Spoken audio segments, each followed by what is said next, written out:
Bon, alors c'est parti pour ce brevet blanc. On va aller dans l'ordre. Document 1, la centrale hydraulique. On nous dit que la centrale utilise la force de l'eau. L'eau est envoyée sur une turbine qui entraîne l'alternateur qui produira de l'électricité. On nous donne la chaîne énergétique, donc de l'eau en mouvement, donc c'est de l'énergie mécanique, va faire tourner une turbine. Le mouvement, donc sur l'énergie mécanique de la turbine, va faire tourner l'alternateur qui va produire l'énergie électrique. La source primaire utilisée, donc la source d'énergie, est renouvelable. Voilà ce que nous dit le document. Première question, sous quelle forme se trouve l'énergie exploitée par la centrale? Alors les formes d'énergie, on les a vues en quatrième.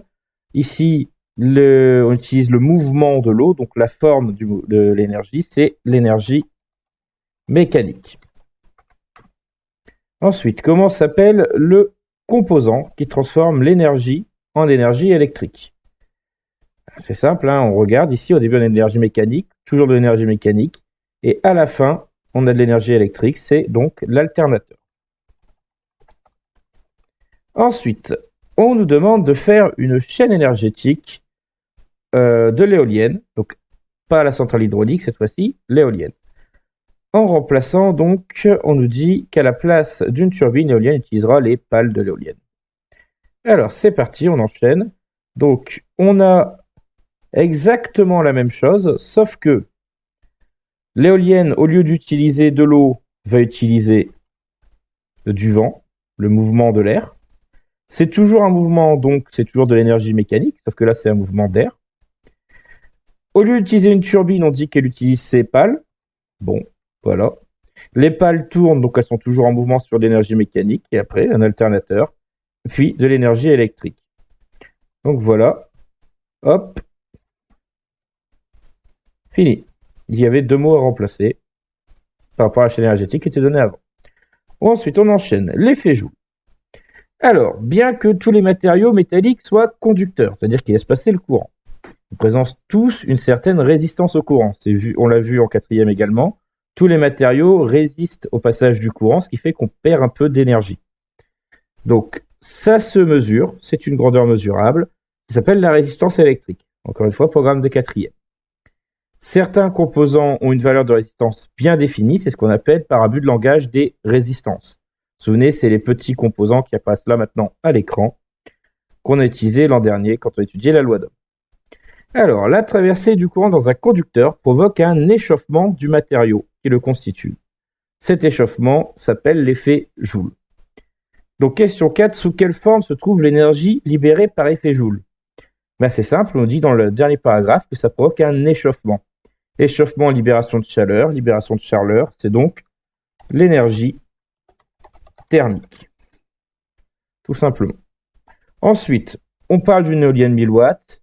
On nous dit que la valeur de la résistance, c'est 0,64 ohms, que l'intensité de sortie, c'est 44 ampères, et on vous demande de calculer la tension fournie par l'éolienne. Ça tombe bien, en document 3, on vous donne la loi d'Ohm qui relie la tension U avec la résistance R et l'intensité I. Donc c'est parti, on nous dit que la tension U, c'est la résistance du circuit multipliée par l'intensité I, résistance R, excusez-moi. D'après, donc, si je fais n'importe quoi, on va pas s'en sortir. Les aléas du direct. Donc, d'après le document U égale R fois I, on sait que R, c'est 0,64, c'est écrit ici. Donc, 0,64 ohms, multiplié par I, l'intensité, elle est écrite ici, c'est 44 ampères. Et on trouve comme résultat, j'ai oublié de faire le calcul en avance. Ce sera coupé au montage. Je vous mettrai une musique d'ascenseur peut-être.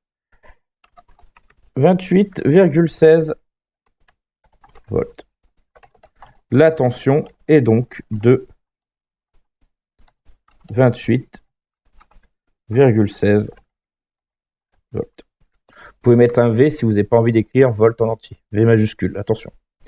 Ensuite, on passe à document 4.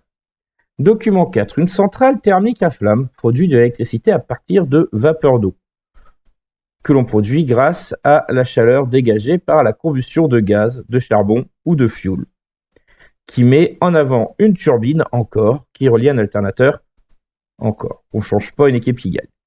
Dans le cas des centrales à gaz, on utilisera majoritairement soit le méthane, de formule CH4, ou le butane, de formule C4H10. Ces gaz brûlent en présence de dioxygène pour former du dioxyde de carbone et de l'eau.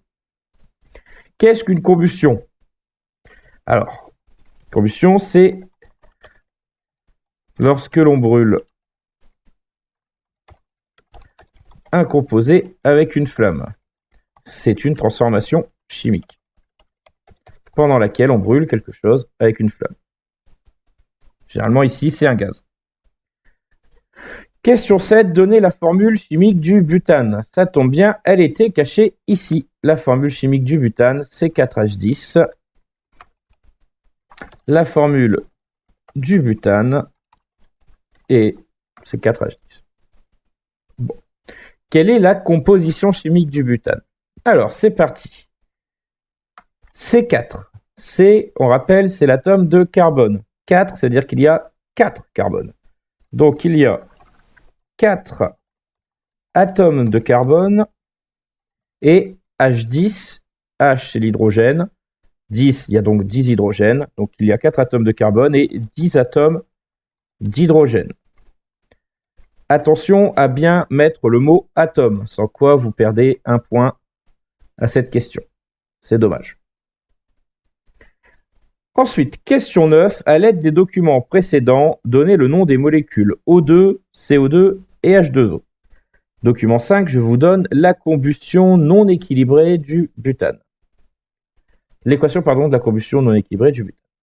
Alors, O2 et CO2, d'ailleurs les trois, ce sont normalement des molécules qu'on a vues et revues toute l'année de 4e, que vous avez revues en 3e. Ce sont des molécules plutôt connues. Mais dans le doute, elles étaient également écrites ici. Ah oui, puisque là, cette équation-là, c'est l'équation de la transformation du butane. Et l'indice était écrit là. Les gaz brûlent avec du dioxygène. Donc là, on a le gaz qui brûle avec O2, sera donc le dioxygène.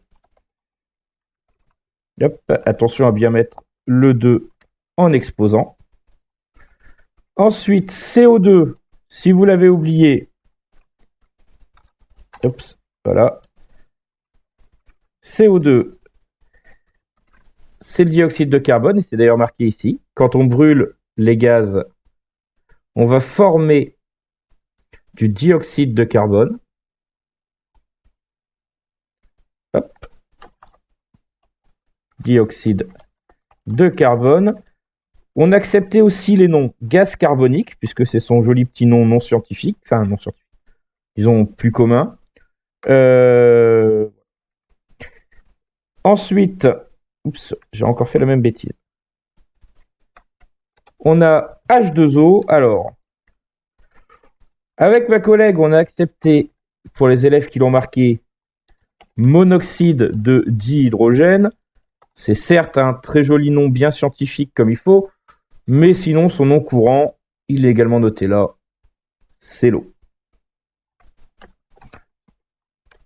On a accepté les deux réponses, mais globalement, pourquoi chercher le nom scientifique quand on peut simplement noter le nom eau, à savoir que même aucun scientifique n'appelle l'eau monoxyde de dihydrogène. De toute façon, je pense qu'ils n'ont pas que ça à faire. Et enfin, document 6, je vous donne le schéma de la combustion complète du méthane. Et donc, je vous demande de me réécrire l'équation, cette fois-ci équilibrée, de la combustion du méthane. C'est-à-dire que jusque-là, on avait la combustion du méthane, vous aviez la formule ici, incomplète, et là, je vous mets le dessin, la schématisation, et je vous demande de compléter cette équation qui est là au-dessus. Donc, c'est parti, je vais la noter, moi j'ai déjà préparé. Hop, on va la mettre en plus grand quand même. Il n'y a pas de raison. Alors, c'est parti. Combien est-ce qu'on a de butane? Là, on voit qu'on a il y a 2 butanes. Donc, 2 butane.